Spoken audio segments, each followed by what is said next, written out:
Arratsaldeon, buenas tardes. Ongi etorri denok, bienvenidos. Estamos aquí para presentar el libro de Belén Altuna, Zarauztar, o sea que juega en casa ella. Sí. El libro que se llama En la piel del otro, ética, empatía e imaginación moral. Belén Altuna es profesora de la Universidad del País Vasco, doctora en filosofía, y entre sus publicaciones hay que destacar, yo destacaría Euskaldun Fededun, que en Alberdania, y luego hay una versión en castellano que lo sacó Iría, creo. Sí, Iría. Y luego Una historia moral del rostro, un libro también que tiene mucho que ver también con este libro, tiene mucho que ver, aparte de montones de artículos escritos en revistas especializadas de filosofía, pedagogía, etcétera, etcétera, etcétera, y es miembro del Consejo de Redacción de Gran Place. Exacto. O sea que, un gran honor. Está jugando en casa. Vamos a hablar y colaboradora. Vamos a hablar sobre empatía y lo que significa esa palabra. En principio el libro está en castellano, hablaremos en castellano, pero si queréis hacer alguna pregunta en euskera, no hay ningún problema en responder. Pretendemos que esto sea un diálogo en principio entre ella y yo, un diálogo esclarecedor, un diálogo como los antiguos diálogos platónicos. ¿Quién es Sócrates? ¿Soy yo Sócrates? No sé, que decidan ellos, se lo dejamos, que decidan ellos. Y luego sí es interesante que todas las dudas que tengáis, todas las preguntas, pues las planteéis, y ya sabéis que los libros están ahí a la venta, a ella le hará ilusión que se venda alguno. Siempre hace ilusión que se venda alguno, sí. Aunque sea uno. ¡Bestseller! ¡Un bestseller! Vale. Pues vamos a empezar y esto es lo que hay. La palabra empatía es una palabra muy utilizada actualmente, sobre todo a partir de la pandemia que asoló el mundo a partir del año 2019. Todavía nos acordamos de aquellos aplausos dedicados a las gentes que trabajaban en los hospitales, aquellos lamentos por los miles de muertos que se fueron, muchos de ellos sin despedida. Nos prometimos que íbamos a salir mejores de aquella situación. Lo cierto es que desde entonces ha aumentado la preocupación en la sociedad por cuidar y cuidarse, por los cuidados en general, que es, creo yo, una forma de empatía o un modo en el que la empatía se hace visible. La extensión del término ha traído consigo la propia devaluación del concepto. Se habla de empatía a todas horas y en todos los lugares. Los clientes de una panadería reconocen que a las personas que atienden en el establecimiento les falta empatía. La actriz Meryl Streep, en unas declaraciones al recoger un premio importante, el Príncipe de Asturias, reconoció que el gran don de los humanos es el poder de la empatía. Y yo no digo que no sea sincera en esos términos, pero verdaderamente, ¿sabemos lo que es la empatía? Me alegro de que me hagas esta pregunta. Bueno, hori erantzun baino lehen, eskerrik asko manizuen etortzeagatik hemen zaudeten guztioi, eta esan duzun bezala, placer badan nire jugarren kasa, etxean jokatzea, zarautzen, eta eskerrik asko benetan. Y me paso al castellano, y antes de intentar responder a esa pregunta, solo os cuento que este libro tiene la palabra empatía ahí en medio, pero no trata solo sobre eso. Sí que está en el medio, pero no solo sobre eso. Es sobre la idea de ponerse en la piel del otro, y si nos podemos poner en la piel del otro, cómo se hace eso y el papel que tiene eso en la ética. Yo soy profesora de ética y sobre todo lo que más me interesa son los misterios de por qué la gente actúa como actúa, y cómo podemos saber qué es lo correcto y qué no es lo correcto, etc. Entonces, me han interesado siempre los sentimientos morales, las emociones y la razón, o sea, cómo se conjugan ambas cosas, emociones y razón, y eso me llevó a estudiar la empatía, que parece como la llave, para mucha gente es como la llave de la moralidad, de las buenas personas son personas empáticas, entonces parece que la empatía está en el centro de todas esas formas de actuar en favor de los otros, de ser solidario, de ser sensible a las necesidades de los otros, y se ha convertido, como ha dicho Felipe, en una palabra clave demasiado usada y mal usada y abusada, ¿no? Así que si me preguntas ¿qué es empatía? Empatía eres tú. Empatía eres tú. Pues creo que lo mejor es ir a los especialistas. Hay muchos tipos de especialistas, sobre todo desde la psicología, la psicología cognitiva, psicología evolutiva. Hay muchos especialistas desde la teoría de la mente, desde la filosofía, desde la primatología, desde muchas áreas de conocimiento. Pero en resumen, creo, la idea es como que la empatía es la reacción afectiva ante la emoción del otro, o sea, reconocer las emociones del otro y responder de manera congruente. Es decir, si reconozco que el otro está, por ejemplo, preocupado, mostrar algún tipo de preocupación por la preocupación del otro. Si veo que está que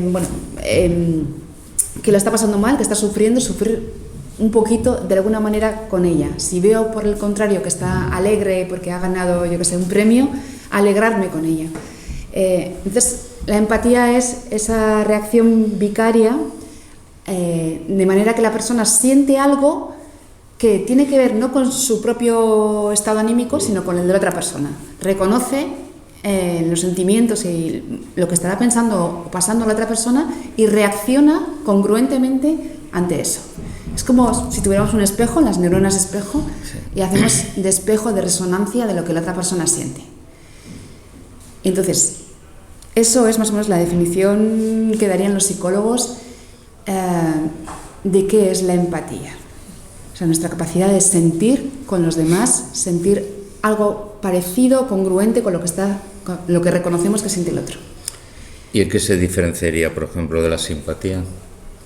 Tiene la misma raíz, que decir, sí. Es la raíz patos, el patos que es sentimiento, lo que sufrimiento, sí. Sentimiento ante un acontecimiento, ante algo que sucede. Pues una obra, la tragedia griega, los espectadores sienten algo que les están comunicando, se ponen en el lugar de... Eso es el patos, pero de patos viene también simpatía, y además hasta la palabra empatía es más reciente que simpatía. Exacto. Entonces, ¿cuál es la diferencia entre ser empático y ser simpático? Yo soy muy simpático, jiji, jajaja, pero puedo no ser empático. Exacto. Entonces, como dices, la etimología es la misma, más o menos están compuestos de la misma manera. Lo que pasa es que la empatía es una palabra mucho más reciente, es de principios del siglo XX, o sea, tiene como 100 años, pero sobre todo se ha divulgado, se ha convertido en una palabra clave en tantos sitios en los últimos 40 años, como mucho. En cambio, la palabra simpatía es mucho más antigua, y sobre todo los autores que traducían a los pensadores ingleses traducían como simpatía, porque en inglés se decía sympathy, los filósofos del siglo XVIII llamaban simpatía a esto. Lo que pasa es que simpatía en inglés ahora mismo es más bien, se entiende como compasión, y la simpatía nuestra en castellano o en euskera se entiende como ser simpático, tener simpatías y antipatías. Es decir, está más o menos, se solapa algunas en el campo semántico, pero no es exactamente lo mismo. Tener simpatía por alguien es estar como a favor de esa persona, reaccionar siempre positivamente a favor de esa persona. En cambio, la empatía es esa capacidad de reproducir, como resonar las emociones de los demás. Y todo eso nos lleva también a la compasión, ¿no? Que sí, también tiene la misma raíz. Claro. La compasión, pero por ejemplo, los filósofos griegos no veían con buenos ojos ni la simpatía, ni la compasión, ni la empatía, porque pensaban, Sócrates decía, son los locos de la imaginación, y no les gustaba la imaginación, cosa que tú enfatizas mucho en este libro, lo de la imaginación, ¿no? Sí. Entonces, la compasión, es decir, la compasión ha sido, yo creo que hasta el cristianismo, yo creo que la compasión ha sido como, los estoicos no aceptaban la compasión, decían que eso de compadecerse era una debilidad del ser humano, y había otras maneras de hacerlo, ¿no? Pero luego sí entra la compasión Y, por ejemplo, Martha Nussbaum, la filósofa que tú también la citas en el libro, cita mucho, dice que la compasión es lo primordial al ser humano y que lo que hace que la sociedad funcione, la sociedad no se resquebraje. Sí. Entonces, ¿qué es la compasión? ¿O cómo entenderemos ahora, con toda la historia que tiene la palabra y el sentimiento, cómo entenderemos ahora la compasión? Porque hay gente que dice... hay que compadecerse, pero me lo pregunté. Sí, la compasión, existe la caridad, existe la solidaridad. ¿Dónde estamos cuando hablamos de compasión? ¿De qué hablamos cuando hablamos de compasión, por ejemplo? Sí, es que, como veis, lo que pasa es que las palabras tienen una larga historia y un uso de significados muy extenso a lo largo de la historia. Entonces, antes he dicho que la palabra empatía tiene unos 100 años de existencia, y antes, ¿cómo hacían referencia a todo esto? Hoy se cree que las palabras clásicas como empatía, como compasión, caridad, solidaridad, se solapan de alguna manera con la empatía actual. La idea que tienen casi todos los psicólogos y expertos en empatía actual es que la empatía es solo esa conexión emocional con el otro, que luego puede dar lugar a diferentes sentimientos. Por ejemplo, si yo observo que esa persona está triste o está sufriendo, está angustiada por algo que no ha hecho, que le ha venido de repente, por ejemplo, porque le han dado un diagnóstico de enfermedad grave, yo convierto esa empatía de compartir la emoción de angustia que tiene esa persona en un sentimiento de compasión por ella, ¿no? Pero, por ejemplo, si observo que una persona está angustiada o triste porque alguien le ha maltratado o la ha humillado, entonces puedo convertir esa empatía en un sentimiento de compasión para esa persona y al mismo tiempo en un sentimiento de ira o de indignación o de enfado para la persona que la ha maltratado. Es decir, a raíz de la empatía pueden surgir diferentes sentimientos morales. Un sentimiento bien típico es la compasión, pero también puede ser la congratulación, que es una de las palabras que casi no utilizamos, ¿no? Alegrarse con el otro. Eso es también un sentimiento... Celebrar... celebrar que te vaya bien, aunque a mí no me vaya bien. Celebrar la fortuna, la buena suerte del otro. Exacto. Entonces, es verdad que muchos filósofos, mucha gente ha dicho que el sentimiento moral más básico del ser humano, lo que nos hace humanos o más humanos o buenamente humanos, es la compasión. Y estoy de acuerdo en que es uno de los grandes sentimientos fundamentales. Pero al plantear hasta qué punto la empatía es la base de la moralidad, lo utilizo en un sentido mucho más amplio, como se utiliza, ¿no? O sea, la empatía puede dar lugar, insisto, a la compasión y a situaciones de ayuda o a comportamientos de ayuda a la persona necesitada. Puede dar lugar a la indignación, a un sentimiento de injusticia, es injusto lo que está pasando a esa persona. Puede dar lugar a un sentimiento de gratitud o congratulación por la felicidad del otro. Puede dar lugar a distintos sentimientos. Puede dar lugar a un sentimiento de culpa porque esto no puede ayudar o no le ha ayudado a esa persona. Es decir, da lugar a diferentes sentimientos. Entonces esa es la relación que veo con los sentimientos morales y la empatía. Digamos que la empatía que siempre está antes que los sentimientos morales. En la piel del otro. Ahora, sí. Muy interesante porque cómo se pone uno en la piel del otro, ¿no? Hay una película que se llama Vidas ajenas, en que interviene Jodie Foster y cuenta la historia de un asesino en serie. Entonces el guión es bueno, luego no está tan bien realizado. Es un asesino que mata a una persona y asume su identidad. Luego mata a otra persona y asume su identidad. Entonces, en ese sentido, claro, se pone en la piel del otro, pero de una manera perversa y malvada, ¿no? Uh-huh. Y luego también hay un libro que os lo recomiendo, que es De vidas ajenas, de Emmanuel Carrère. Emmanuel Carrère es un escritor francés. A mí me parece que es de las mejores novelas que ha escrito. De vidas ajenas cuenta la historia, es verídico, es decir, casi todo lo que cuenta Emmanuel Carrère ha sucedido, o le ha sucedido a él, o le ha sucedido al prójimo. Entonces cuenta la historia de en Sri Lanka hay un tsunami y ellos están en un bungalow, pero sus vecinos pierden a una hija. Y entonces, entre otras cosas, estos tienen un hijo y el hijo le dice, pero ahí está, tú te estás preocupando mucho de ellos porque han perdido el hijo, los estás consolando, pero si hubiera sido al revés, ellos hubieran hecho lo mismo por ti. Es decir, yo creo que es una de las bases. Y luego otra cosa que le dice, estando allí, le dice el que ha perdido la hija, le dice, usted que es escritor debería contar esto. Pero claro, yo que soy escritor debería contar esto, pero no es lo mismo que lo cuente la persona que ha sufrido en carne y hueso que una persona que no lo ha sufrido. Es decir, no es lo mismo estar en la piel de uno mismo y desde esa piel, desde ese interior, contar lo que ha sucedido, que tú desde fuera ponerte en la situación de esa persona que ha sufrido, que ha perdido un hijo. Entonces yo creo que una de las claves de por qué a veces se habla de empatía, pero suena a mí muchas veces dice, sí, es que hay que ponerse en el lugar del otro. Bien, ¿y cuál es el lugar del otro y cuál es el mío? Pero para ponerse en el lugar del otro uno se tiene que saber dónde está, ¿no? ¿Qué me dices? Sí. Como os podéis imaginar, el libro tiene 300 páginas por toda esta complejidad y más. Entonces no es difícil explicarlo en pocas palabras.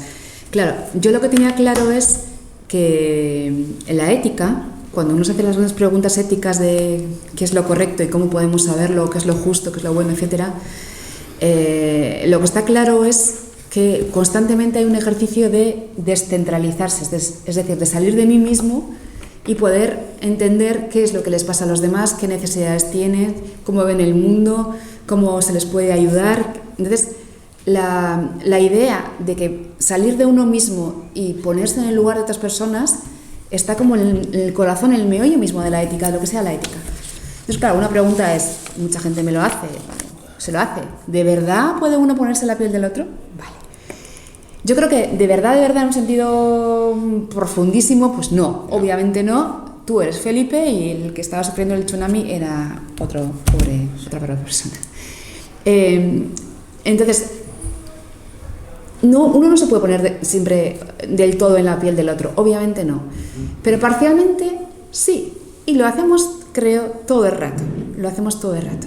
Es decir, en la medida en que me preocupo por otra persona, en la medida en que intento adoptar su perspectiva, su punto de vista, intentar entender, por ejemplo, alguien que tiene unas opciones políticas muy diferentes a las mías, en la medida en que intento entender por qué piensa así, cómo ve el mundo esa persona, etc., constantemente adoptamos la perspectiva de otras personas, adoptamos el punto de vista o el rol de otras personas.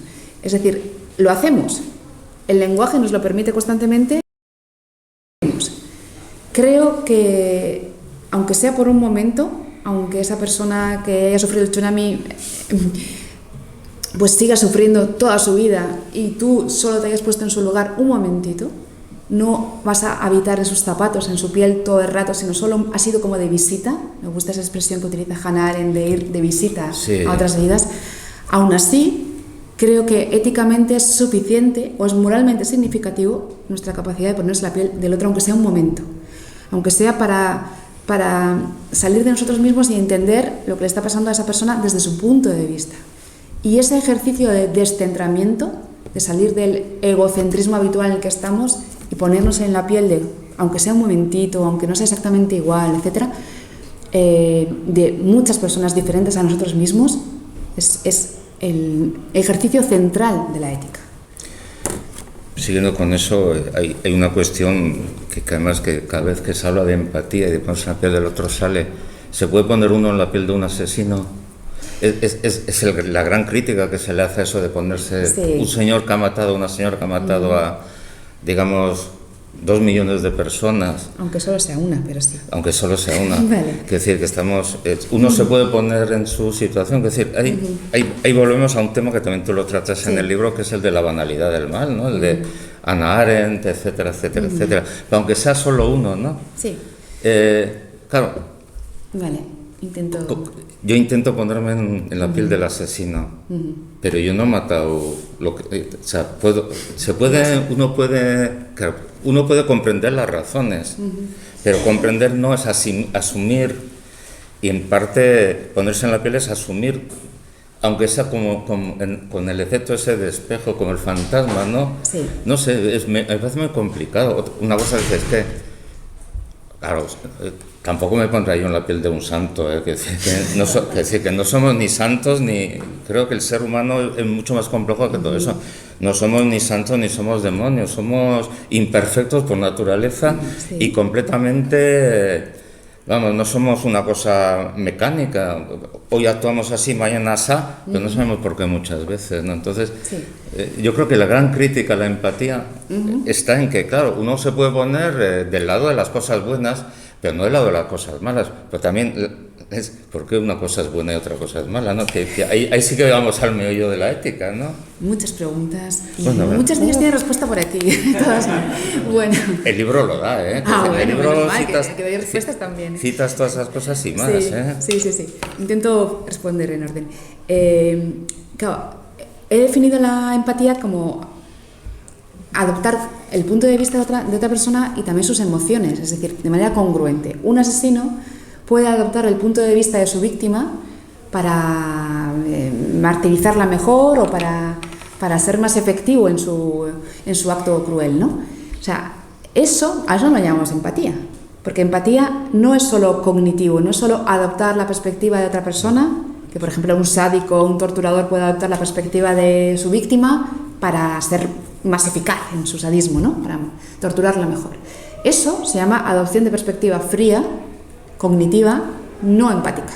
La empatía siempre es cálida, en el sentido en que si veo sufrir al otro, yo también sufro de alguna manera, ¿vale? Entonces, ¿qué ocurre? Con la gente, con los asesinos, con los sádicos, con los psicópatas, ¿se puede poner en la piel de ellos? Si están en el corredor de la muerte. Ya, o sea, la idea es, cognitivamente, sí, por ejemplo, un policía, el abogado defensor, el criminólogo, el periodista de investigación de sucesos, que intenta explicar un poco cómo esta persona ha llegado, porque sería un niño encantador de pequeño, y cómo ha llegado, hombre, y cómo ha llegado a ser un vil asesino y tal. Entonces, cualquier persona que intente explicar cómo ha ocurrido eso, qué es lo que pasa por su cabeza, sí que hace un ejercicio de adoptar la perspectiva de esa persona, de ese asesino, sádico, lo que sea, pero es una adopción de perspectiva fría, o sea, no empática, ¿vale? O sea, entonces tenemos esa capacidad doble los humanos, de adoptar, digamos, fríamente, sin compartir las emociones de la persona, su punto de vista, intentar entender por qué hace lo que hace, y tenemos la posibilidad de adoptar el punto de vista de otra persona, ponernos en la piel de otra persona de manera caliente, o sea, empática. Y normalmente cuando hay un acto así, cuando hay víctimas claras, la persona en la que nos ponemos con las víctimas, en las que nos proyectamos es en las víctimas, ¿sí? Pero imagínate tantísimos oficios que hay, como los que he dicho, de los policías o los criminólogos o los periodistas o tal, los psicólogos que atienden a esta gente, por ejemplo, en la prisión. Los jueces. Claro que los jueces hacen un intento, pero es un intento, digamos, cognitivo frío de entender su perspectiva, no de compartirla. Y en ese mismo sentido, antes te he comentado el libro de un autor que a mí me gusta, André Comte Sponville, que tiene un libro sobre el consuelo, un libro que habla del consuelo, ¿no? Y además y él llega a esta conclusión: ponerse en el lugar del otro es imposible, luego consolar al otro es imposible. De todas maneras, añade, el que pueda consolar, que lo haga. Ya, no sé a qué os suena esa frase, el que pueda consolar, que lo haga, pero él lo dice así. Pero es que, claro, ¿a quién nos acercamos nosotros? Es decir, ¿con quién empatizamos? ¿Con quién simpatizamos? ¿Con quién? Es decir, es que está el logro de la distancia y de todas esas cosas. Yo puedo simpatizar o empatizar con un vecino que lo está pasando mal. También puedo simpatizar con uno de Vietnam, pero no es lo mismo, ¿no? O la distancia cuenta, o la imaginación, que tú hablas mucho de la imaginación. Sí, son muchas cosas respecto a lo que decía André Comte Sponville.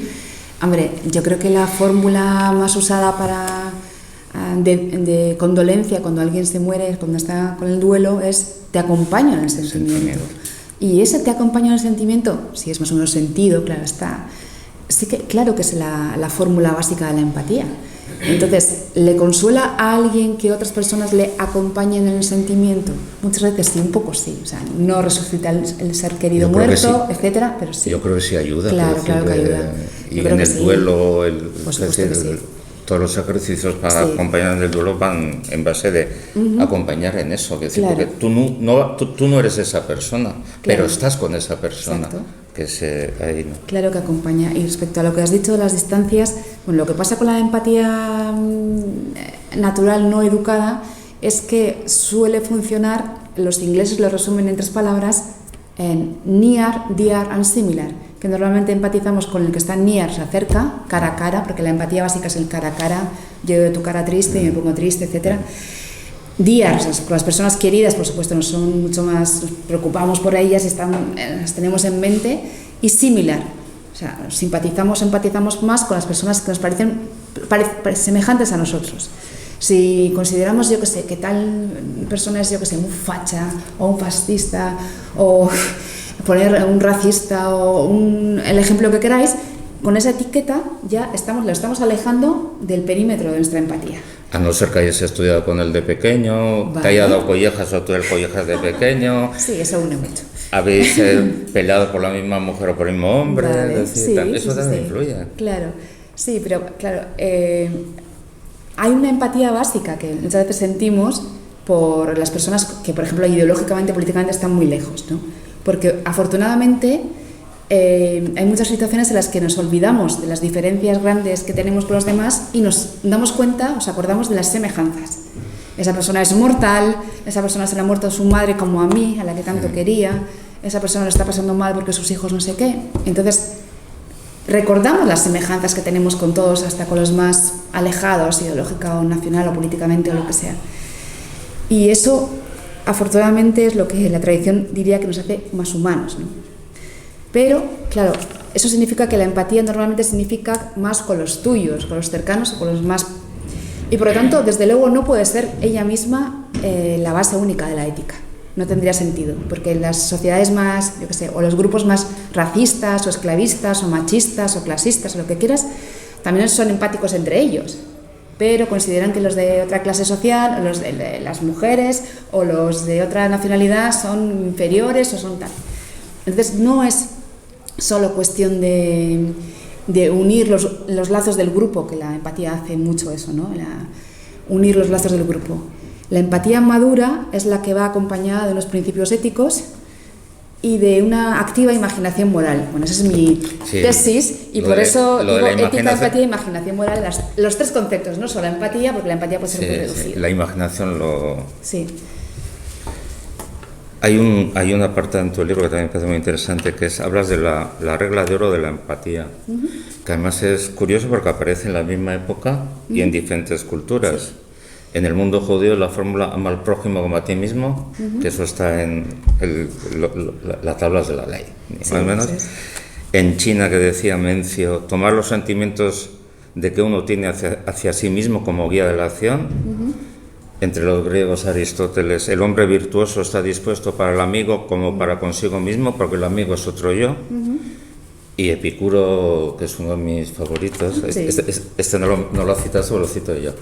Epicuro que dice, compadezcámonos de los amigos no con lamentaciones, sino prestándoles ayuda.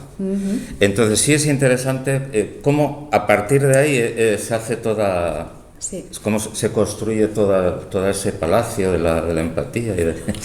Sí, no, pero la base está ahí. Sí, decir, eso es el siglo VI antes de Cristo. Sí, más igual cuento un poco a la audiencia, porque si no lo controláis, no sabéis a qué nos estamos refiriendo. Se le llama regla de oro a algo que todos vosotros, todos los que estáis aquí, conocéis perfectamente, que es esa idea de no hagas a los demás lo que no quieres que los demás te hagan. Eso es negativo. Eso es negativo. En positivo, haz a los demás o trata a los demás como te gustaría que te tratasen a ti. A esa idea, en el siglo XVII los ingleses le llamaron Golden Rule, regla de oro, y desde entonces se ha quedado con ese nombre. Y como decía Felipe, lo curioso de esa idea es que con muchas variantes, ¿no? Muchas variantes, aparece en los siglos, desde que hay escritura, desde que hay alfabeto y escritura, con Confucio, siglo VIII, siglo VII, VI, Buda, antes de Cristo, en todas las tradiciones tanto en China como en Europa, etcétera, aparece esa idea. Pues esa idea en Confucio, por ejemplo, a ti te gusta que te traten con respeto, pues tú trata con respeto a los demás. A ti te gusta que te escuchen con atención, pues tú escucha con atención a los demás, tal. Esa idea, que es la regla de oro. Entonces es fascinante cómo en diferentes religiones, culturas, tradiciones y épocas históricas aparece la misma idea en diferentes sabios religiosos o no religiosos, y cómo esa idea casa con la idea de que somos seres empáticos. No solo empáticos, porque la misma regla también es una regla de coherencia. Por ejemplo, no hagas tú lo que reprochas a los demás, ¿no? Tú criticas a los demás lo que tú ya haces. Eso también es una variante de la regla de oro, porque la regla de oro siempre es como un test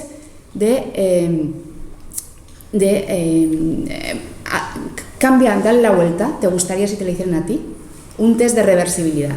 ¿Cómo saber si algo es correcto? Dale la vuelta. Eso. ¿Sería aceptable si te lo hicieran a ti o a tus seres queridos? ¿Querrías que te lo hicieran?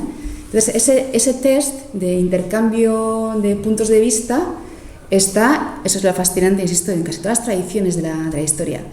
Y os recuerdo que la idea es un deseo, no hagas tú lo que no deseas que te hagan los demás, convertido en una orden normativa, ¿vale?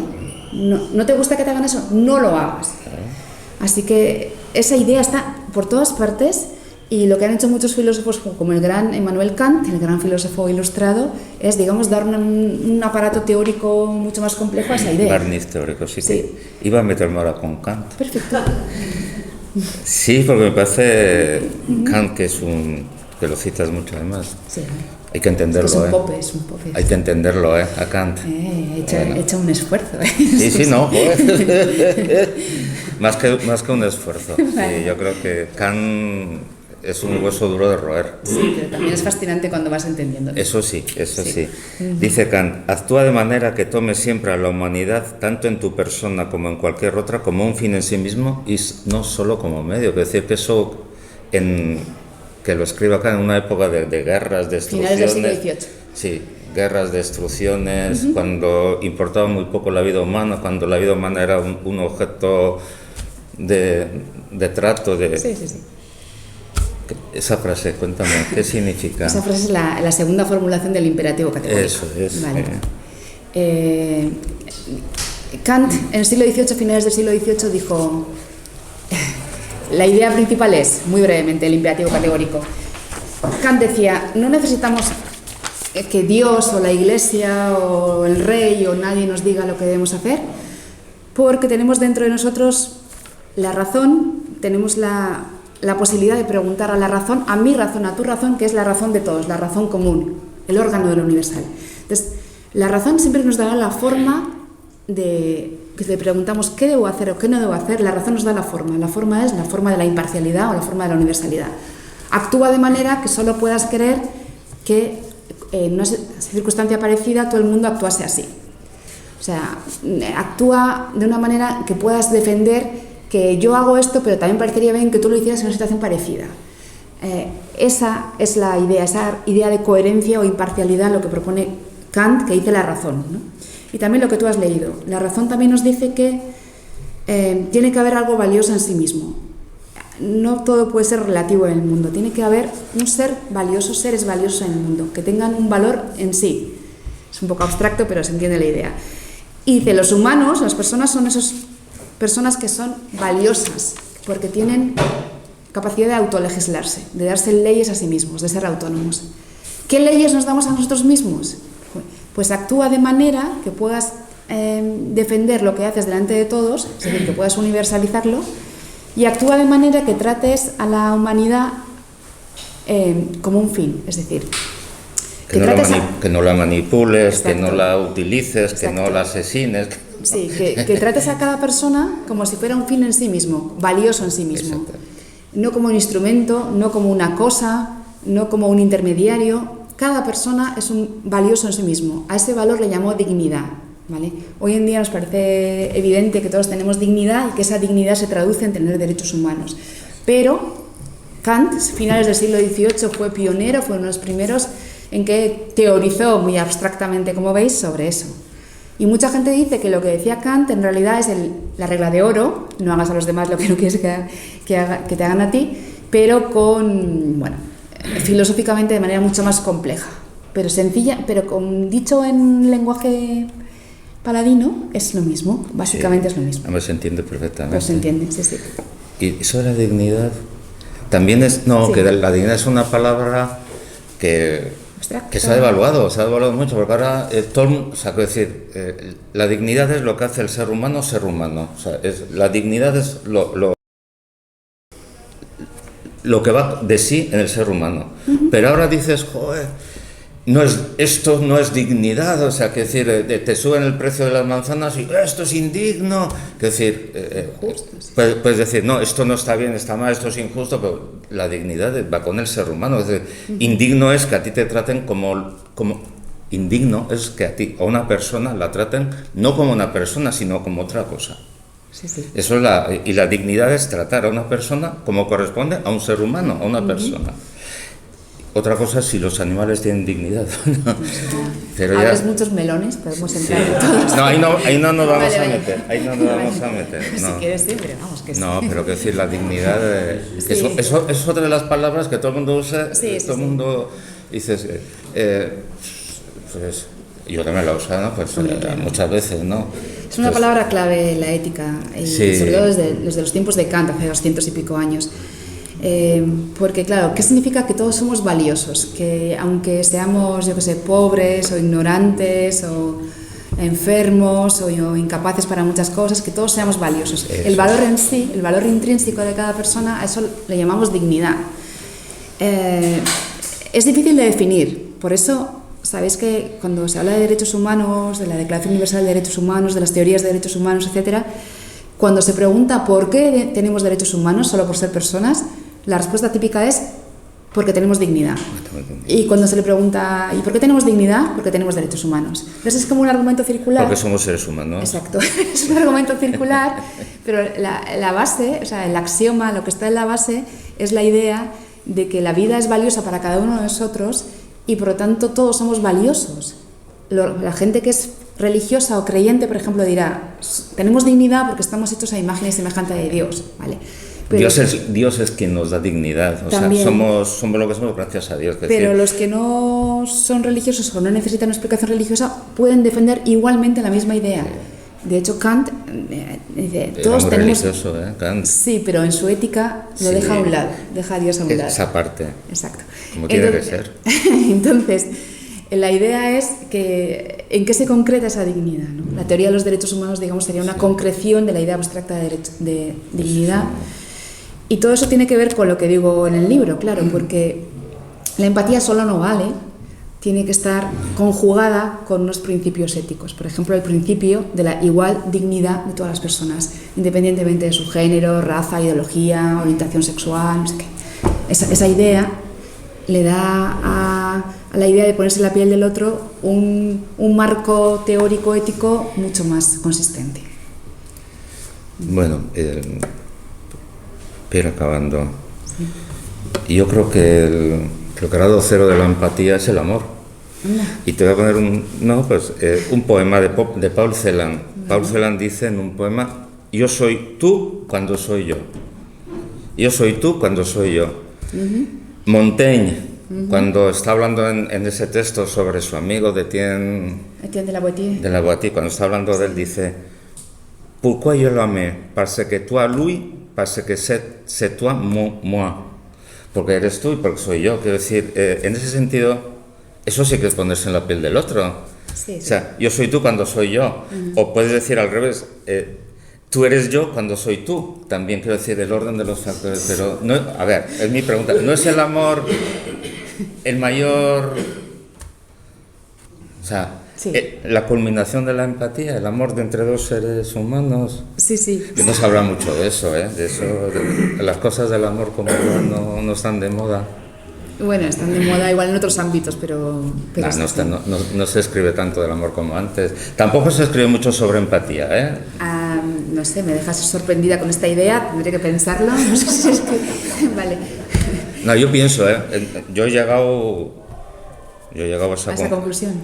de que el amor... Necesitamos más poemas de amor, Felipe. ¿A qué esperas? A ver, eso es lo mismo que te he dicho antes. ¿Un enamorado puede escribir poemas de amor o solamente puede escribir poemas de amor uno que ve los toros desde la barrera, que ve el amor desde fuera? También puede ser eso. ¿Quién puede hablar de amor? ¿El enamorado? Desde luego que sí. ¿O uno que está viendo a los amantes? También. No, es que es ponerse en la piel del otro, pero que sí. En el amor no se pone uno en la piel del otro. Sí, sí, pero de una manera normalmente absorbente, si estamos hablando de amor pasional, enamoramiento, de una manera muy absorbente, de manera que igual todos los otros se difuminan un poco, ¿no?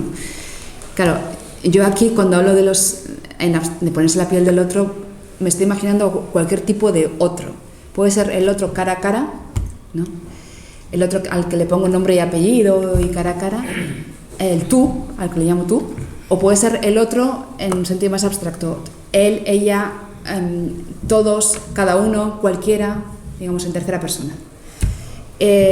Por eso utilizo el concepto de imaginación también, sí, porque... Sí. Que es verdad, que sin imaginación, no, ¿cómo te pones en la piel del otro si no te exacto, lo imaginas al otro? Exacto, porque, claro, yo me pregunto el papel que tiene la imaginación en la vida ética, y también si estamos hablando de cómo comprendemos a los demás, cómo nos representamos sus pensamientos, su punto de vista, cómo se sentirán, por supuesto que necesitamos imaginación. Claro, pongo el adjetivo imaginación moral, porque como has dicho tú, pues un psicópata o un sádico puede tener mucha imaginación de cómo torturo mejor a esta víctima. No estamos hablando de esa imaginación sádica, sino la imaginación dedicada a conseguir, pues por ejemplo, cómo respondo mejor al rostro del otro que me está pidiendo ayuda, que me está pidiendo que le escuche. Eso puede ser cómo respondo mejor, cómo utilizo mi sensibilidad para responder mejor. Eso a nivel yo, tú y yo, pero también en términos más genéricos, por supuesto la imaginación moral concluye o deriva la imaginación política, la imaginación social. Es decir, cómo construimos una sociedad mejor, cómo hacemos una convivencia más pacífica, con menos odio, con menos polarización. Todo eso requiere un trabajo imaginativo, y por eso me pregunto en serio qué papel juega la imaginación entre los sentimientos, la empatía y la razón, ¿no? Como veis, son conceptos como abstractos, pero intento poner bastantes ejemplos porque he intentado que el libro no sea solo para gremio filósofos, no. Sino que sea más amplio para cualquier persona que está acostumbrado a leer ensayo, pero que sea... Ya puedes ir corriendo a comprarlo. Exacto.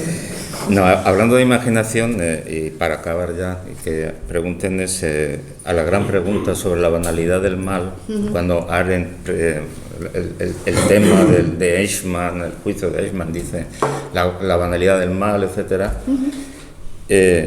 No sé quién lo dijo, no sé si fue... O sea, algún filósofo dijo, la cosa es muy sencilla, Eichmann carece de imaginación. O sea, es la falta de imaginación lo que hace que Eichmann no sea empático. Yeah, o sea, sí. Eso, no me acuerdo quién fue, Butler. Bueno, sí, pero también es parte de la tesis de Arendt, sí, la propia Arendt también, sí. Pues no sé qué pregunten, ¿no? ¿Les dejamos preguntar? Bueno, os dejamos preguntar. A ver, hacer preguntas. Ya sabía yo que te ibas a preguntar. Cuéntame. El 8 de diciembre de 1980 se produce... 1980. Se produce una tragedia para todos aquellos que somos amantes de la música. Ajá. David Chapman asesina a John Lennon en el edificio Alcota de Nueva York.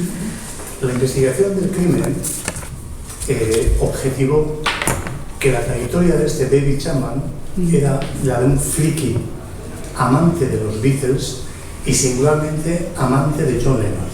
Sí. Tenía todos sus discos, ¿no? Y visitaba muchos días antes del crimen el lugar donde este se produjo. Parece claro, Belén, ¿sí? Que parecía que empatizaba con su víctima. O eso cómo se puede entender desde la propia ética, si es que se cabe entenderlo. Parece más un caso desde la patología o psicopatía, tal vez, pero eso es empatizar. A ver, se identificaba, estaba obsesionado, obviamente estaba obsesionado con su ídolo. hasta un punto patológico evidente y la cosa terminó así, ¿no? Yo, no sé, no llamaría empatizar tanto a eso, porque alguien que empatiza con alguien no le mata, o sea, es como de cajón, ¿no? Elemental.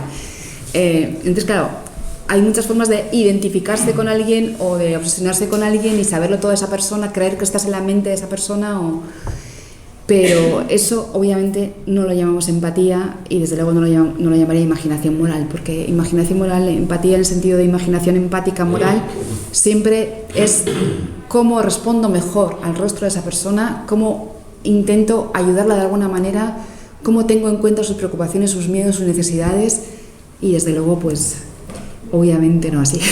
No. Patxi. Bai, lehenbizi, eskerrik asko, oso interesanti izan da eta animatzen hau liburu hori irakurtzea.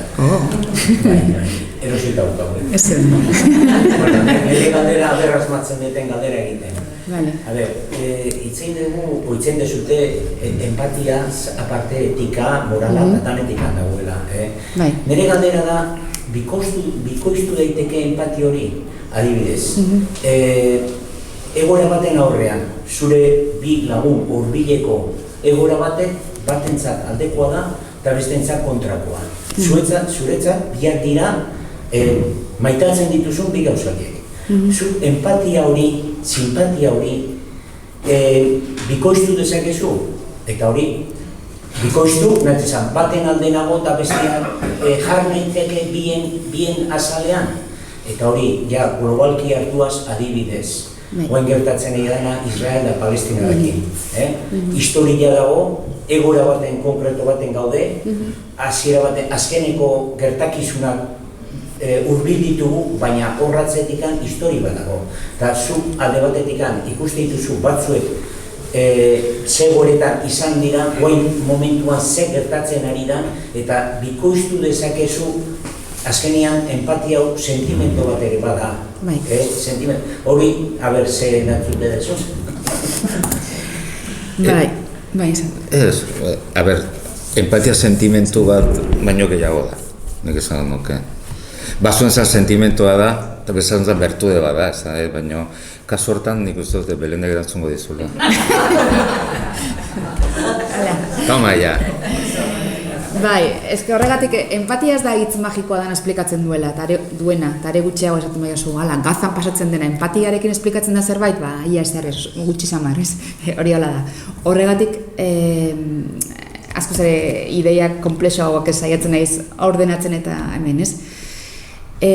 Aurrena esan duzun adibidean, bi lagun dauzkatzu eta biak bakoitza alde batetik, hombre, noski zaila zaitezkela ulertzen bakoitzaren postura, o bakoitzaren ikuspuntua eta zergatik esaten duena, ez? Kontua da horrekin ez dela nahikoa jakiteko gero zer egin behar dan, o zein dan bide zuzena. Horregatik, empatia ez da bide bakarra, o ez da bide nahikoa. Batzuen da besteen arrazoiak entzun behar dira, baina egia da ere, ideia ezberdina dituzten pertsonak elkarrekin ulertzeko egon behar duela ez bakarrikan bakizu, bisigu elkarrizketa bakoitza bere atorkonpon, baizik eta bestearen argudioak entzuteko, bestearen lekuan jartzeko jarrera bat. Osea, egon behar du borondate bat elkarri lortzeko, hori da zailena, borondate hori lortzea, ez? Eta are gehiago, gazan bezala, gerra egoera batean, edo, halako egoera terrible batean, nun halako hostilidadea handia dagoenean ezin dan saiatu ere egin horretan, ez? Ni beti gogatzen naiz Amos Oz idazle irlandara kontra el fanatismo eta liburuxka txiki hori dauka adibidez kontra el fanatismo, aspaldi idatzi zuen eta orain ere noski horretan dago. Eta orduan ze zaila den fanatiko bat desfanatizatzea, ez? Eta nola hori Israelgo fanatikoak eta baita Palestinako fanatikoetaz ari zen, orduan nola desfanatizatu bai leku batekoa bai bestekoa. Eta hor adibidez berak idazle bezala, novelista bezala, ez orain, gerra garaian momentuan ez baino bestelako urte luzeetan, ze importantea da, adibidez novelaekin, narrazioekin, ipuinekin, pelikulekin eta bar, abestiekin, erakustea besteen lekuan jartzea. Osea, irakurtzea novela batzuk, adibidez, palestinar batzuk protagonizatzen dute novela bat, irakurtzea israeldarrek eta aldrebez, entzutea denbora guztian besteen testimonioa eta beraien lekuan jartzea. bai? Nola hori ikastea, empatia horien ikastea literaturak zer egin dezaken horrekin, o pelikule, narrazioak zer egin dezaketen, ze bestelan normalena da karikaturizatzea, ez? Palestina guztiak iguala dira, o israeldar guztiak iguala dira, karikaturizatzea da errexena. Eta orduan, modu finean pertsonak ulertzeak eskatzen du ariketa hori. Eta, bueno, ez dugu esan, baina liburuan esaiatzen naiz literaturak eta pelikulek eta nola erakusten diguten entrenatzen gugandik oso diferentea diren beste pertsonen lekuan jartzen. Eta orduan gure irudimena, gure imaginazio morala nola sustatzen da bultatzen duten, ez? Hortaz, literaturaz hitz egin da, badago novela bat, Vasili Grossmanena, Bidei destino, eta hor dago pasarte bat, alemana sartzen dira Ukrainian, eta txikitu egiten dute. Eta txiki sortan aleman bat zauritu egiten dute, eta orduan badikoa hola errenka etxe bat, eta etxe hortan sartzen da, eta emakume bere inguru guztia txikitu denean, emakume batek zaindu egiten du eta sendatu egiten du. Alemana. Eta orduan alemana juten da, eta galtzen da, zergatik egin dezu hori, alemana txaila da. Eukidezu hiltzeko aukera, zaudituta zen du. Eta erantzuten dio, ez dakit. Zan dite, azkenean ezote den empatia gauza bat, behin-behinik, konturatu gabe instintiboa askotan, ez da? Hori zan nahi, zegin behar nuen, baina ez du zaten ez zer egin behar nuen, ez du arrazena zen, ez? Eta zaten du ez dakit, baina zain egiten du alemana, Aurrik aki datorrena. Horregatik batzuk esaten dute empatia genetikoare badala. Hori esaten dute batzuk. Edukatu egin behar da. Eta genik, ni hortan, nik uste dut empatiari gabe mundua txikituta legokela. Txikituta legokela. Eta zein salbatzen du mundua? Horrelako jendeak. Hori, Vasili Grossmanen novela hori alde horretatik, impresionantea da, Bidei destino. Conversación abraza honegatik. Justo tiene que ver con lo que Pachi, con lo que has contestado. Mi pregunta concreta es, ¿se puede aprender la empatía? Y la voy a contextualizar un poco por qué es la pregunta. Por ejemplo, yo no sabía una cosa que habéis dicho, que la empatía tiene una palabra y en cierta medida, si es una palabra, si lo nombramos como palabra solo hace 30, 40 años, como habéis dicho, aparte de que es cuando reflexionamos, la humanidad reflexionamos. Vale, la empatía es una palabra que a día de hoy difícilmente te leas un texto sobre educación en el que no aparece. Se abusa de ello. Pero un abuso hasta tal punto que yo que soy un poco mala, empática, creo que sí, pero mala también. Digo, otra vez con la ñoñería, de verdad. Te entiendo muy bien. Claro, se puede aprender la empatía. Esto de que es genético no sé si estoy muy de acuerdo. Hay muy pocas cosas genéticas. Diría que... Yo estoy en desacuerdo, yo creo que hay muchas. No, que va. O sea, tenemos... Es que el médico. El 80% de nuestro genoma es igual que el de la cebolla. O sea, los seres humanos tenemos casi todos una diferencia muy poca. Pero nosotros hacemos álgebra, hacemos una... Sí, ya, pero claro. Y la cebolla capas. En Madrid en 1959 en África no hubiera aprendido álgebra. Aunque mi genética me lo hubiera permitido. Ya, pero las emociones humanas, por ejemplo, la ira, el orgullo, la alegría, la pena, el asco, el desprecio, el miedo, se sacan una foto de personas con estas emociones y todos las reconocemos. Sí.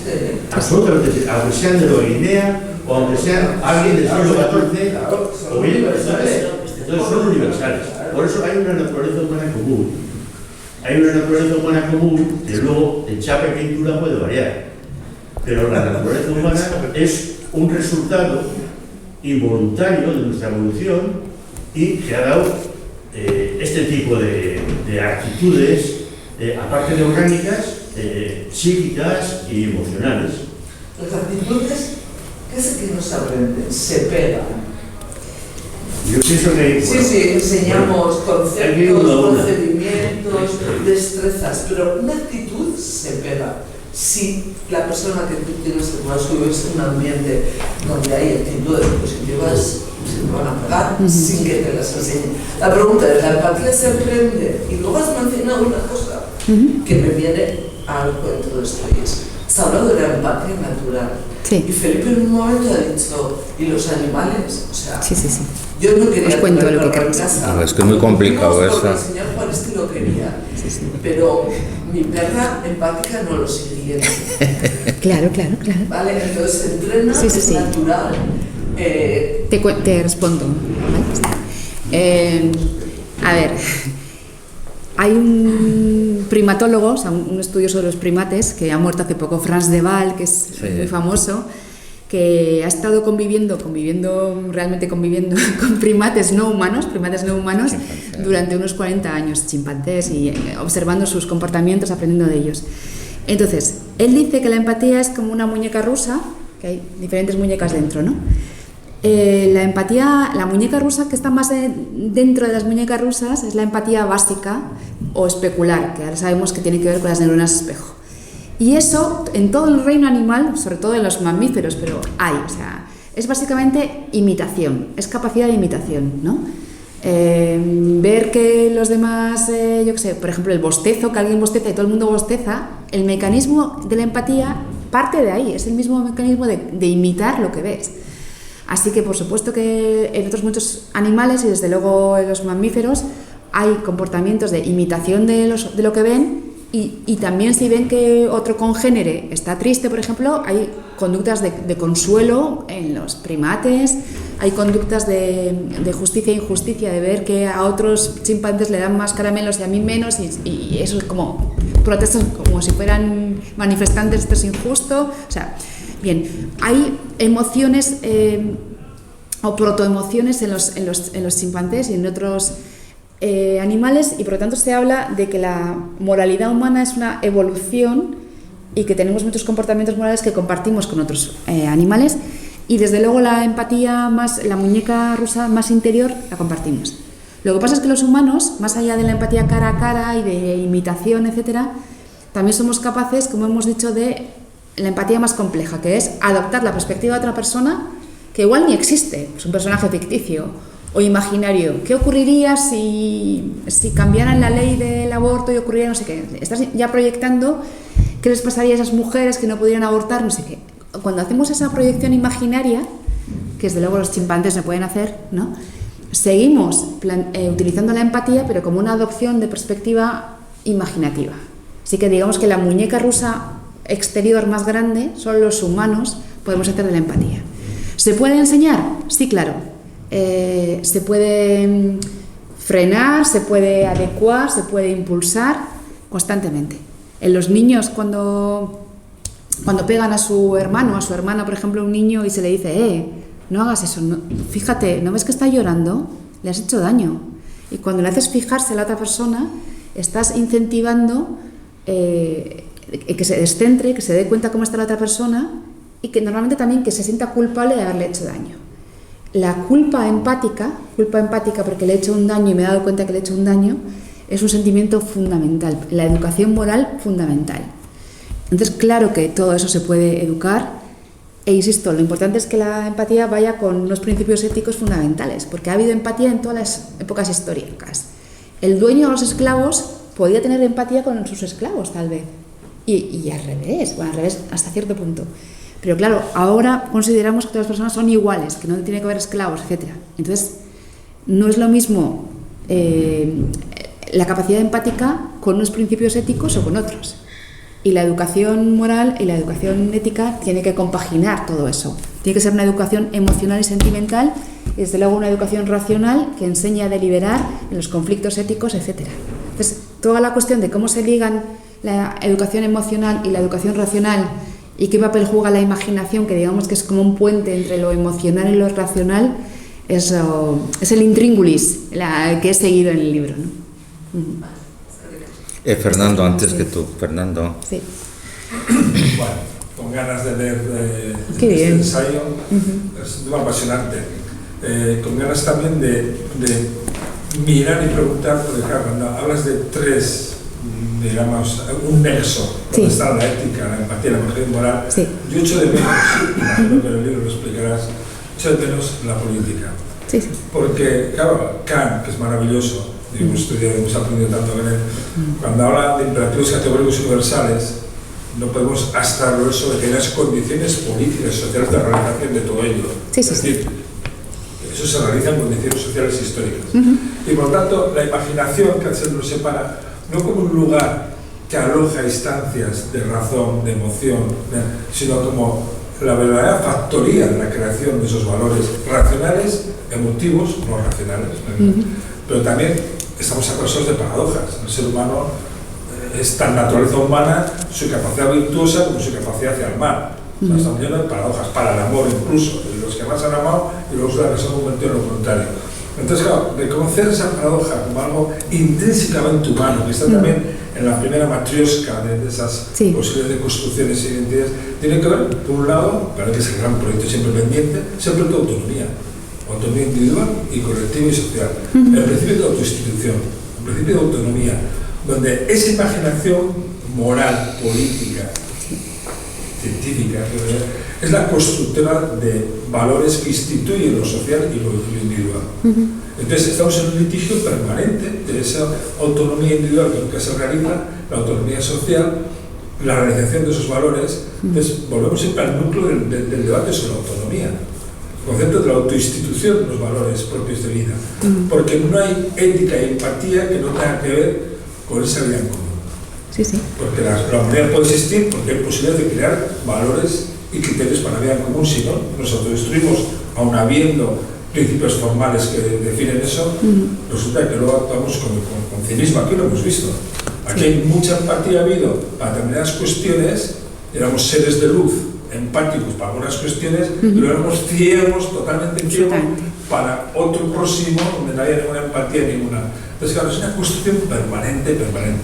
Yo lo que sí creo muy poco es en la moda esta, que para mí ha banalizado mucho el tema de la inteligencia emocional, Sí. la pedagogía, sobre todo algunos psicólogos y psicoanalistas latinoamericanos aquí han tenido un predicamento muy grande, donde hay una visión buenista y poco crítica sobre esto, pero yo creo en la imagen moral y política. Yo también. Y entonces, claro, Sí, sí. es más difícil enhebrar esas tres categorías, digamos, sin en ese nexo común que tiene que ver en el fondo con la política. Y que a veces en Kant no queda muy claro, porque queda demasiado formal la discusión, y que otros críticos de esas limitaciones, de esos imperativos, o sea, crítica de la razón moral de Kant, lo llevan a que sí, pero hablemos también de lo otro, de lo que hace posible, factual, concreto, esas posibilidades. Pero con unas ganas terribles de leerlo y discutirlo contigo. Vale, te respondo, intento que brevemente. Tú te acuerdas de la ética de Aristóteles, la ética Nicomacro, que termina la política, ¿no? Que termina el libro de la ética de Aristóteles y dice, bueno, ahora vamos a la política, ¿no? La ética ha sido como el aperitivo para ir a la política. Y yo también me lo veo un poco así. Me interesan las dos cosas, pero creo que la base de la política, de la buena política que pretende instaurar un bien común o una forma de organizarse más justa y equitativa, pues están las bases éticas, ¿no? Entonces, mi punto de partida, esta es una conversación entre filósofos, pero muy breve, con Fernando, que es de Paul Ricoeur. Paul Ricoeur, un filósofo francés muy interesante, que dice: todos los seres humanos queremos una vida feliz, deseamos una vida lo mejor posible, lo más feliz posible. Vale, pero no lo deseamos en soledad, queremos amor, ¿verdad, Felipe? Entonces lo deseamos sobre todo amor. Entonces, queremos una vida buena con los otros y para los otros. Entonces también queremos esa vida buena y feliz para las personas que amamos y con ellas, que para ellas y con ellas también. Y dice Ricoeur, pero queremos en un contexto en el que haya, él dice, instituciones justas. También queremos justicia no solo para las personas que yo amo y para mí misma, sino para todos aquellos que no conozco, en la masa de la gente. También quiero que hay unas instituciones que proporcionen justicia para la gente en general, a la que no amo porque no conozco de nada o incluso para la que tengo manía, para todos. Entonces, yo lo que me propongo ahí es plantear que la imaginación moral es aquella que nos ayuda a, en primera persona, tener una vida más plena, más feliz, porque me imagino posibilidades de qué puedo hacer con mi vida, cuál sería una buena vida para mí, en primera persona. En segunda persona, quiero también una vida buena para la gente que quiero, para mis amigos y para la gente amada. Entonces, ¿qué puedo hacer para ello? ¿Cómo puedo aumentar la felicidad, la vida buena de los demás? En segunda persona. ¿Cómo me pongo en su piel también para ayudar, para entender cómo les puedo ayudar? En segunda persona. Y luego la parte política sería la tercera persona. ¿Y cómo puedo contribuir desde distintas estancias a unas instituciones más justas? Entiendo institución como institución política, social, económica, etcétera, etcétera. Formas de organización más justas de la sociedad. Y esto tercero es lo que entiendo como político, como imaginación política. Entonces lo veo como un continuum, como la imaginación ética para esos primeros fines de quiero una vida buena, feliz para mí y para los míos, en instituciones justas. Así que, como Aristóteles, mi libro habla sobre todo de ética, pero dice, ahora empezamos la política, y ahí termina. O sea, igual hay otro libro. Manolo. Sí, bueno, yo voy a hacer una pregunta muy simple. ¿La empatía necesita ser correspondida en el ámbito más directo para poder durar en el tiempo, y cómo se pierde la empatía? Hombre, lo ideal siempre es lo correspondido, el amor correspondido y todo correspondido. El amor no correspondido es otra cosa. Bueno, para muchos poemas también, pero no. Sí, o sea, y para... Sí. Para azotarte y esas cosas. Entonces, claro que lo ideal es siempre lo correspondido, ¿no? Pero bueno, piensa un poco en la formulación de la regla de oro. No hagas a los demás lo que no quieres que te hagan. ¿Y qué pasa si te lo hacen? Si los demás son antipáticos contigo, o crueles contigo, o injustos contigo, tal. ¿Qué dice la regla de oro? ¿Que tú también seas injusto, cruel con los demás? No dice eso. Ah, no. Dice, no hagas a los demás lo que no te gustaría que te hicieran. Si ellos te lo hacen, dicen, pero tú no lo hagas.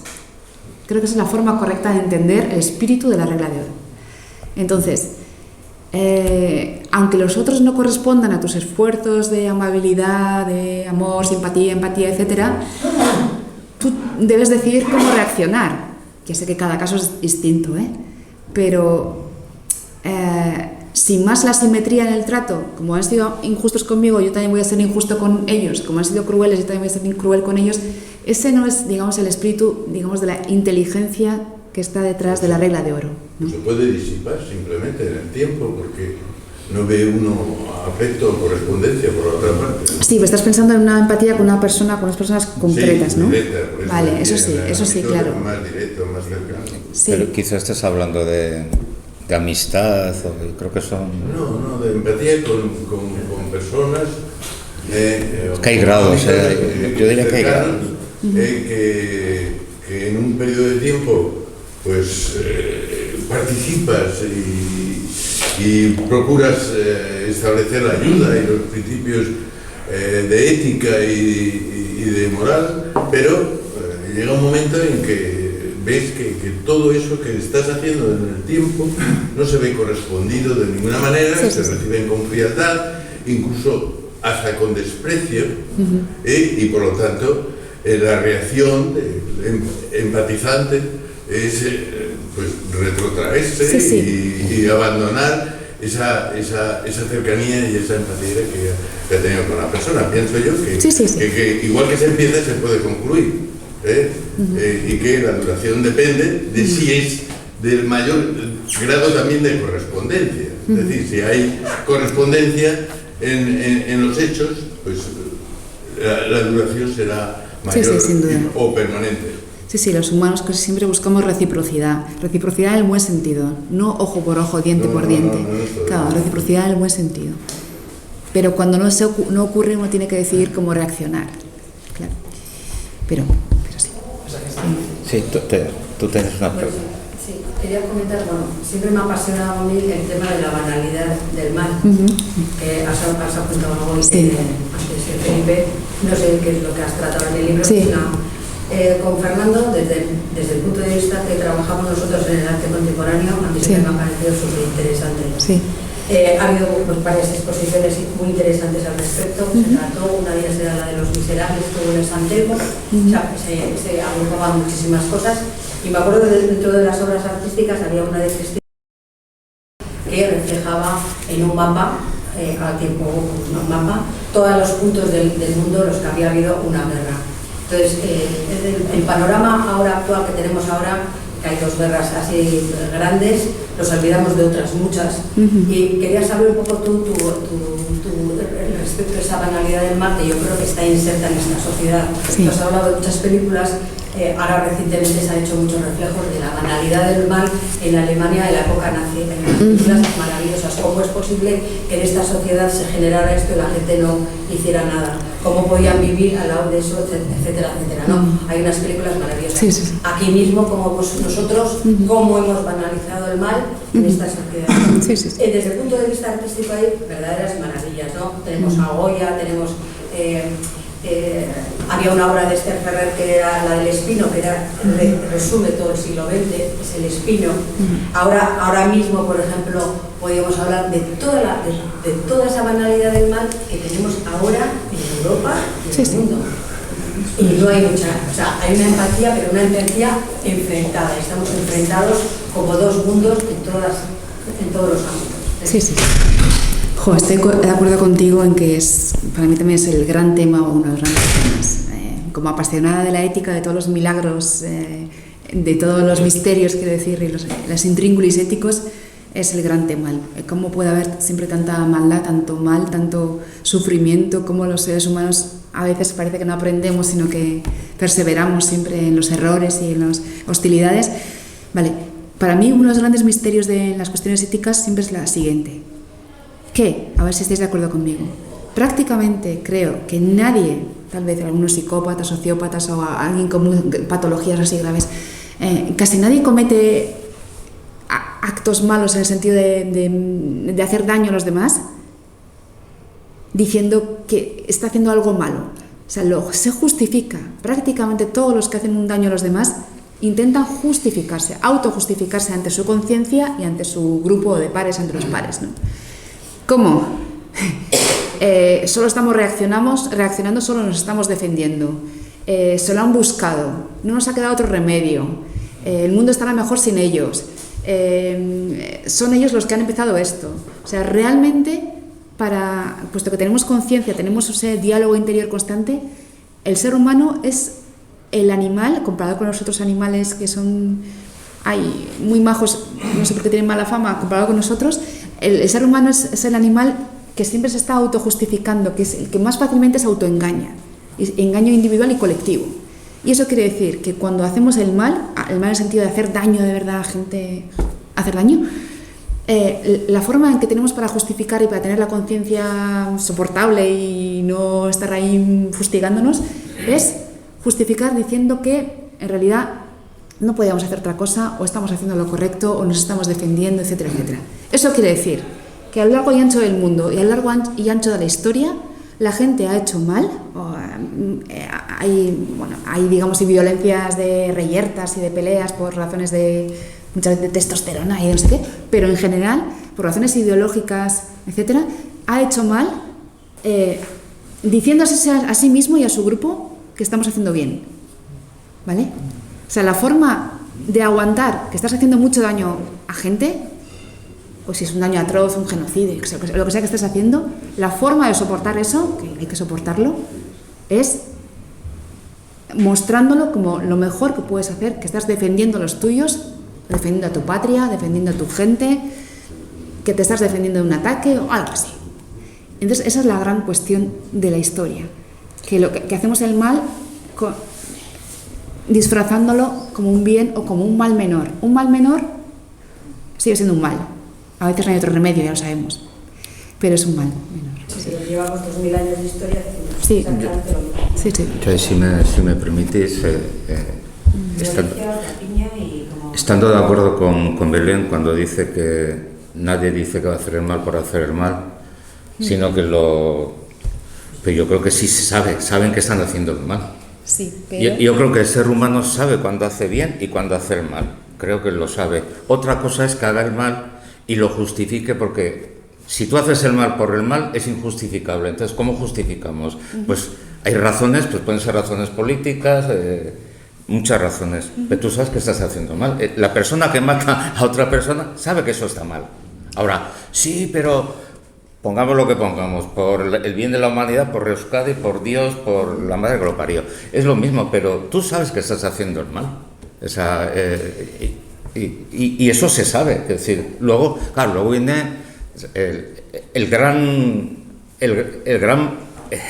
lo peor que tenemos los seres humanos, que es todo eso crea el sentimiento de culpa, que tú también hablas en el libro, y que es uno de los grandes, no sé si es el motor de la civilización o el desmotor o el freno de la civilización, el sentimiento de culpa, porque hemos actuado mal. Nuestra conciencia nos dice, freno no sé si es el freno, o al menos es el amortiguador. A veces tengo un sentimiento de culpa. Sí. Y luego, hablando de lo de la banalidad del mal, lo digo porque hace poco he leído un estudio de unos sociólogos americanos sobre la Alemania nazi, y no es que miran a otro lado, sino la encuesta dice: ¿qué porcentaje de la población bajo los nazis ayuda a los judíos a esconderse? Un 2%. Y luego están las razones de esos que ayudaron a los judíos. Pues os podéis imaginar, hay razones de todo, entre la dignidad, no podía hacer otra cosa, qué iba a hacer, o qué iban a decir de mí. O sea, que decir, el 2%, ayudar a los judíos, es decir, eso nos dice un poco, y todas esas personas tenían sus diferentes razones. Somos complejos, yo creo que el ser humano es un ser muy complejo, Lo que es para lo bueno, somos los mejores, pero para lo malo también, O sea, no somos ni ángeles ni demonios, pero ahí estamos. Tomás Berger decía, soy medio cerdo, medio pájaro. Euskaraz polita, erdi txerri, erdi txori. Erdi txerri, erdi txori. Erdi txerri, erdi txori. Ni erdi txori, orduan. Da erdi txerri ere bai. Bueno, si no hay más preguntas, nos despedimos. Bueno. Hasta la próxima.